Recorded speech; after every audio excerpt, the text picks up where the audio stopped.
ഇന്നത്തെ എപ്പിസോഡിൽ രേവതിയുടെ അമ്മ പറയും, ഞാൻ നിങ്ങളതിനെ എല്ലാവരും എൻ്റെ വീട്ടിലേക്ക് ക്ഷണിക്കാനാണ് വന്നതെന്ന് പറയും. അപ്പോൾ ചന്ദ്ര ചോദിക്കും, ഞങ്ങളതിനെ നിൻ്റെ വീട്ടിലേക്ക് ക്ഷണിക്കാനോ, എന്തിനു ചോദിക്കും. അപ്പോൾ ഇവരുടെ അച്ഛൻ മരിച്ചിട്ട് നാളേക്ക് 1 വർഷം തികയുക, അപ്പോൾ അതിന് വേണ്ടിയിട്ടുള്ള കാര്യങ്ങളൊക്കെ ചെയ്യാൻ വേണ്ടിയിട്ടാണെന്ന് പറയും. അല്ല മോളെ, നിൻ്റെ അനിയനായിട്ട് എൻ്റെ മോൻ എന്തിനാ തല്ലുകൂടിയെന്ന് നിനക്കറിയോ? അവൻ എന്തെങ്കിലുമൊക്കെ തെറ്റ് ചെയ്ത് വെച്ചിട്ടുണ്ടാവും എന്ന് പറയും.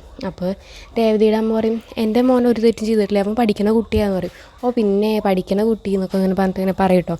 അപ്പോൾ രവി പറയും, ചന്ദ്രൻ നീ ഒന്നും മിണ്ടാതിരിക്കുക പറയും.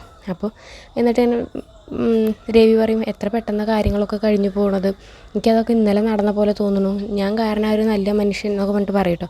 അപ്പോൾ ചന്ദ്ര പറയും, നിങ്ങളൊന്നും മിണ്ടാണ്ടിരുന്നേ, നിങ്ങൾ കാരണമൊന്നുമല്ല, അയാൾ നിങ്ങളുടെ വണ്ടിയുടെ മുന്നിലേക്ക് വന്നതിന് നിങ്ങളെന്താ ചെയ്യുക, എന്തിനാണ് നിങ്ങളിങ്ങനെ വന്നിട്ട് എൻ്റെ രവിയേട്ടന് ഓരോ ടെൻഷൻ കൊടുക്കണം, ആൾക്ക് വയ്യാത്തതെന്ന് നിങ്ങൾക്ക് അറിയില്ല എന്നൊക്കെ പറഞ്ഞിട്ട് ഇതിന് ചൂടാവും കേട്ടോ.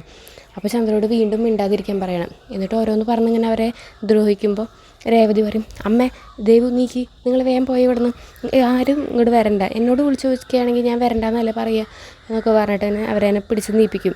അപ്പോൾ രവി പറയും, എന്താ മോളെ നീ കാണിക്കണം, നീ ദേഷ്യപ്പെടല്ലേ, അവർ പറയട്ടെ എന്ന് പറഞ്ഞിട്ട് എല്ലാം പറഞ്ഞതിന് ശേഷം ദേവും അതുപോലെ രേവതിയുടെ അമ്മയും കൂടിയിട്ട് പുറത്തേക്ക് ഇറങ്ങി പോകും കേട്ടോ.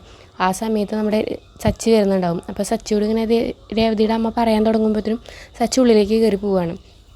അപ്പോൾ രേവതിയുടെ അമ്മ ചോദിക്കും, മോളെ എന്താ വന്നും ഉണ്ടായിരുന്നു പോയേ, അവൻ ഞാൻ പറയുന്നതൊന്ന് കേൾക്കാൻ പോലും നിന്നില്ലല്ലോ എന്നൊക്കെ തന്നെ പറയും. അപ്പോൾ അത് കുഴപ്പമില്ല അമ്മ, അമ്മ പൊക്കോ, ഞാൻ നാളെ രാവിലെ തന്നെ അങ്ങോട്ട് എത്തിക്കോളാം എന്നിങ്ങനെ പറയും കേട്ടോ. അതിനുശേഷം ഉള്ളിലേക്ക് വന്നിട്ട് രവിയോട് ചോദിക്കുകയാണ് സച്ചി, എന്തിനാ അവർ വന്നേ ചോദിക്കുമ്പോൾ, നിന്നോടൊന്നും സംസാരിച്ചില്ല, അപ്പോൾ നീ അവരോട് സംസാരിച്ചില്ല ചോദിച്ചപ്പോൾ ഞാനൊന്നും മിണ്ടിയിട്ടില്ല എന്നിങ്ങനെ പറയും. എന്നിട്ട് രേവതി ഉള്ളിലേക്ക് ചെന്നിട്ട് സച്ചിയോട് ചോദിക്കും, എന്തിനാണ് നിങ്ങൾക്ക് എന്നോടുള്ള ദേഷ്യം അമ്മോട് കാണിക്കണേ, നിങ്ങൾ അങ്ങനെയൊക്കെ കാട്ടി കഴിഞ്ഞാൽ അമ്മയ്ക്ക് വിഷമാവും എന്നറിയില്ലേ എന്നൊക്കെ എൻ്റെ പറഞ്ഞിട്ട് പറയും കേട്ടോ. അതൊക്കെയാണ് ഇന്നത്തെ എപ്പിസോഡിൽ.